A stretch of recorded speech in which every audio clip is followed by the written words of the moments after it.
8वें वेतन आयोग के गठन का इंतजार अब जल्द ही खत्म हो सकता है। कहा जा रहा है कि जल्द नए वेतन आयोग का गठन हो जाएगा। केंद्र सरकार के करीब 1 करोड़ से ज्यादा कर्मचारी और पेंशन भोगी 8वें वेतन आयोग के गठन का लंबे वक्त से इंतजार कर रहे हैं। वो अब जल्द ही पूरा हो सकता है, क्योंकि 10 साल के बाद नए वेतन आयोग का गठन होता है। 7वां वेतन आयोग जनवरी 2026 में अपने 10 साल पूरे करने जा रहा है। इसकी वजह से पूरी उम्मीद है कि नए वेतन आयोग का गठन जल्द ही हो जाएगा।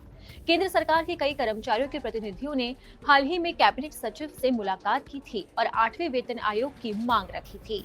वहीं रिपोर्ट सामने आई है कि 8वें वेतन आयोग का गठन साल 2025 में होने की उम्मीद है।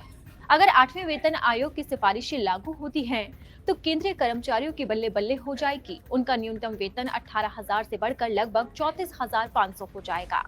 इसका मतलब ये है कि न्यूनतम वेतन में लगभग 92% की बढ़ोतरी हो सकती है। इस तरह पेंशन भोगियों के लिए न्यूनतम पेंशन भी बढ़कर 17,280 हो सकती है। इस संशोधन के बाद सरकारी कर्मचारियों और पेंशन भोगियों को महंगाई और अन्य आर्थिक कारकों के आधार पर बड़ी राहत मिल सकती है।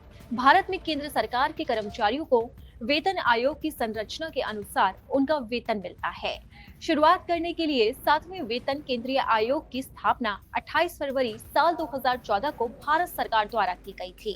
वहीं आगामी वेतन आयोग से सरकारी कर्मचारियों और पेंशन भोगियों के वेतन और पेंशन में संशोधन की संभावना जताई जा रही है, जो महंगाई और अन्य आर्थिक कारकों को ध्यान में रखते हुए की जाएगी। ऐसा अनुमान जताया जा रहा है कि 8वें वेतन आयोग की घोषणा अगले साल की शुरुआत यानी कि साल 2025 के केंद्रीय बजट में की जा सकती है। एक यूनियन नेता के अनुसार यह उपयुक्त समय हो सकता है, क्योंकि पिछली बार 7वें वेतन आयोग की रिपोर्ट फाइनल करने में 18 महीने का समय लगा था, जिसे जनवरी 2016 से लागू किया गया था। वर्तमान में केंद्रीय कर्मचारियों की डीए बढ़ोतरी 7वें वेतन आयोग के फॉर्मूलों के मुताबिक होती है।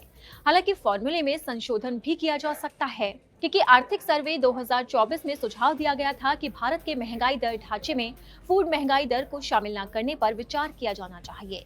वहीं अब कहा जा रहा है कि 8वां वेतन आयोग का गठन जल्द ही हो सकता है, यानी कि 1 करोड़ सरकारी कर्मचारी और पेंशन भोगियों को जल्द ही राहत मिलने जा रही है। अब देखना होगा कि सरकार इसका गठन कब तक कर सकती है। उम्मीद तो जताई जा रही है कि इसी बजट के अंदर ऐलान किया जा सकता है।